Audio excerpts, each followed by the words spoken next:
Good morning, everyone. My name is Nino Aralcano.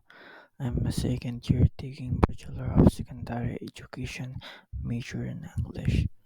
Um, this is my preliminary examination in IDSI 222, which is about myths and principles of language learning under Dr.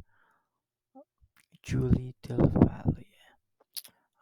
Before my presentation, I would like to ask for a permission to speak for my native language, which is Tagalog, to elaborate the questions well according to my understanding. Yeah, let's begin po. Is there such as pure English? Um, Ayon kay Kirkpatrick of 2010, walang katulad na pure o puro na Ingles dahil ang wika ay patuloy na nagbabago at naa-adapt sa mga pangangailangan ng mga gumagamit nito. Sa kanyang pag-aaral, ipinakita niya na ang Ingles ay hindi lamang ginagamit ng mga native speakers nito, kundi pati na rin ng mga non-native speakers sa iba't ibang paraan at konteksto. Halimbawa, sa ASEAN region, ginagamit ang Ingles bilang lingua franca o medium na komunikasyon sa pagitan ng mga taong may magkaibang wika. Dahil dito, hindi na maaaring sabihin na mayroong pure o puro na Ingles dahil ito ay patuloy na nagbabago at nag-a-adapt sa mga pangangailangan ng mga gumagamit nito. Dalawang tanong. What are the three myths of learning language?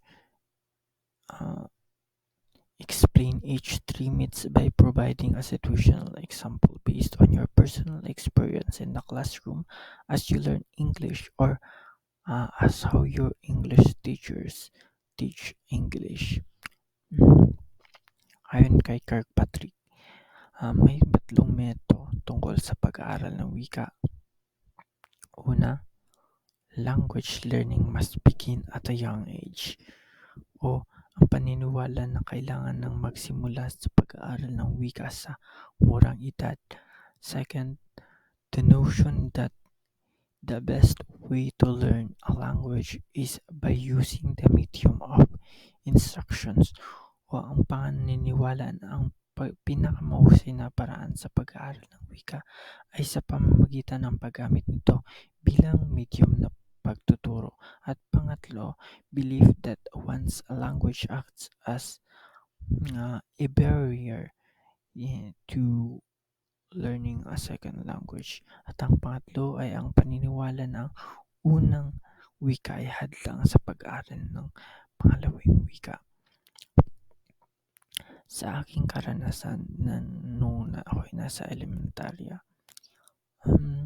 sinimulan na kaming turuan ng Ingles, ngunit hindi ko naman ito naiintindihan dahil hindi pa ako handa sa ganitong uri ng pag-aaral. Sa halip, mas naging epektibo ang pag-aaral ko ng Ingles nang ako ay nasa high school na dahil mas handa na ako sa mga ganitong uri ng pag-aaral. Sa kaso naman ng epektibo ang pagtuturo ng Ingles sa pamamagitan ng paggamit nito bilang medium na pagtuturo, mas naging epektibo ang pag-aaral ko sa Ingles nang mayroong espesyal na oras para sa pag-aaral ng wika. Halimbawa, pagkatapos ng klase sa hapon, natatapos ang klase ng 4 p.m., ginagamit ko ang sobra kong oras na 5 p.m. hanggang 4 p.m. hanggang 5 p.m. sa library para mag-aral ng Ingles. Para na lang mahasa ito. At yung sa pangatlong meto naman, hindi ko naman naranasan na hadlang ang aking unang wika sa pag-aaral ng Ingles dahil sa tingin ko mas naging epektibo ang pag-aaral ko nito nang mayroong pagsasanay sa paggamit ng Ingles, lalo na sa pang-araw-araw na pamumuhay.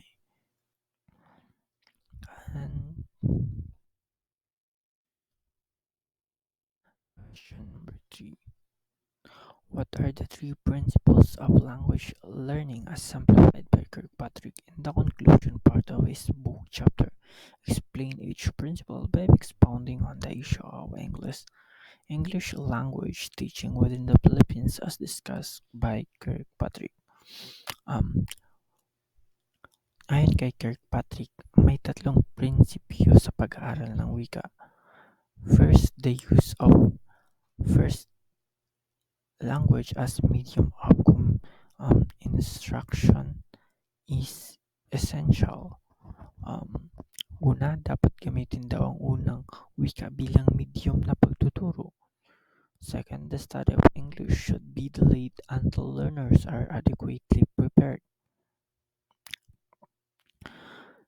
Pangalawa, dapat i-delay ang pag-aaral ng Ingles hanggang sa masanda ng mga mag-aaral. And the third, a multiple pedagogy of crucial of effective English language learning. At pangatlo, dapat magkaroon ng multilingual na pedagogy upang mas maging epektibo ang pag-aaral ng Ingles sa konteksto ng pagtuturo ng Ingles sa Pilipinas. Mayroong mga issue sa paggamit ng Ingles bilang medium na pagtuturo. Ayon kay Kirkpatrick, hindi epektibo ang paggamit ng Ingles bilang medium na pagtuturo dahil hindi ito ang unang wika ng mga mag-aaral. Mas epektibo kung gumagamit ang unang wika bilang medium na pagtuturo upang mas maintindihan ng mga mag-aaral ang mga konsepto. Kaya baga kung mapapansin natin is kung magtatanong tayo sa mga high school ngayon, tanongin nyo sila kung anong lingwaheng ginamit nila sa pagtuturo sa kanila. Sasagot yan ng mga Bicol. Siguro mga high school grade 7 to 10 na-experience nila yan.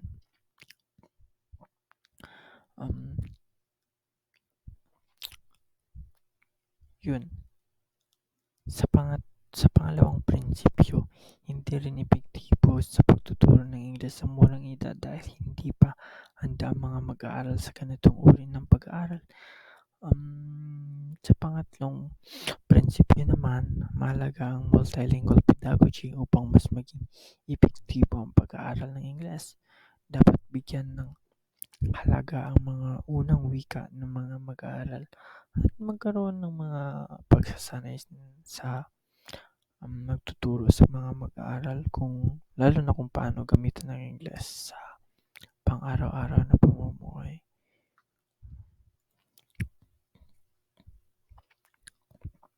Bago ko tapusin ang aking presentasyon, para sa akin kung ikaw magsisimula ng mag-aaral ng Ingles, kailangan mo mag-practice.